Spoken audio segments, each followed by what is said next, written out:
Hi, I'm Chris Taramasco, Chief Nursing Officer. Bedside Shift Report offers an avenue to enhance patient safety, increase patient and family involvement in their care, improve nursing communication, and handoff of critical information. According to the current nursing literature, Bedside Shift Report results in benefits for the patient, their support system, and the entire healthcare team, especially nurses. Some of these benefits include enhancement of communication between caregivers, which reduces communication failures, which are a leading cause of sentinel events in the United States. Another benefit is that oncoming nurse is able to confirm report from the previous shift by visualizing the patient and establishing a baseline assessment. This allows the oncoming nurse the opportunity to plan and prioritize the beginning of her shift. Bedside Shift Report improves accountability between shifts, a concern that has been in nursing for decades.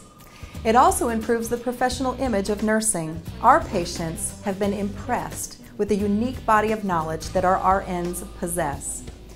Because Bedside Report takes the RN to the bedside, it increases RN and patient interaction. And research has shown time savings in Bedside Report versus report away from the bedside. Bedside Shift Report increases patient awareness of their plan of care and includes them as active partners rather than passive objects, which ultimately increases patient satisfaction and compliance to care. This report methodology reassures the patient that the healthcare team is working together and the team has one plan. Lastly, Bedside Shift Report fosters a partnership with our patients. The process of Bedside Shift Report was tested on the Cardiac Telemetry Unit 3 West through small tests of change. This allowed us to implement what has been successful at other hospitals across the country, but also discover what will work for our nursing staff. Many thanks to our dedicated staff that helped define this clinical process. Now I present to you the Central Florida Regional Hospital Bedside Shift Report. Thank you for keeping our patients in the center of your work and incorporating this into your professional practice.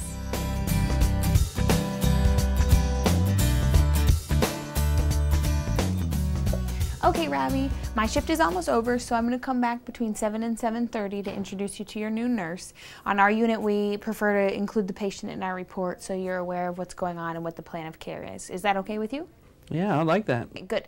I'm just going to ask if you need anything so you don't have to wait until after we're done with the report. Are you having any pain or do you need to go to the bathroom? If you can just please turn the temperature down. I will definitely do that. All right, give me a call if you need anything. Hey, thank you. It's my pleasure. Okay, so this patient is Robbie Smith, and just so you know, before we go in, he's been a little anxious today. He has a family history of heart attacks, and his dad had one when he was 47. His wife was upset crying earlier, so okay, just be aware. Hey, Robbie. This is Heather. She's going to be your nurse tonight. She's going to take great care of you. I'm just going to put my name and number up on the board in case you need anything tonight, okay? I'm going to start giving Heather a report. If you have anything to add, please feel free to do so. Robbie came in today through the emergency department. He was working in an attic and got dizzy and had chest pain. So he has been admitted for chest pain rule-out MI.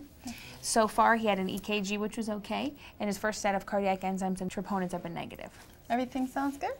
He has 2 more sets of enzymes and troponin ordered tonight, and he is also scheduled for a stress test for tomorrow, but with no time determined.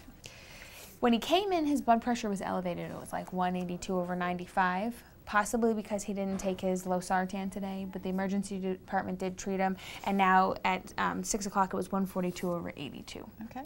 He was also dehydrated when he came in, so we started on my IV fluids. He's on D5 half normal saline, running at 125 milliliters an hour into his left hand. Okay. That can go until midnight, and then it can be turned off, disconnected, and the IV can be saline locked. Okay, Robbie, so it just sounds like you became dehydrated in that attic today. How's your pain? My pain's fine now. I'm just, I feel a lot better and I'm anxious to go home. I'm sure that you're definitely anxious to get out of the hospital, but with your high blood pressure, it's definitely important to finish the workup. So tonight we're going to get your labs drawn, we're going to finish your IV, keep you drinking fluids, and you'll have the stress test sometime tomorrow morning. After that, the doctor will review the results, and then he'll decide if there's further testing needed or if there's a possibility of you going home. Speaking of the stress test, I did give Robbie written educational information about both his blood pressure medication and the stress test. I put it here in his education and discharge summary folder. Do you understand what the stress test is? I think so. I'm going to do some exercise, and then they're going to scan my heart to make sure it's okay. Exactly. It sounds like you've read the information that Lindsay gave you. As we give you information, you can put it in there, and then there's also pad and pen. Make sure you write down any questions for any of your care teams so we make sure you understand what's going on with you. Okay. So we're done with our report. Do you have anything to add? No, but can my wife stay the night? Definitely. I'll get a cot for you. That'd be great. Thank you. My pleasure. Okay, so I'll be back shortly after we finish report. Is there anything I can get you before we leave? Other than the cot, no. But thank you, Lindsay, for taking such good care of me today. Oh, it was my pleasure. I hope you get to go home soon. Thank you. Good night. Have a good night. See you soon.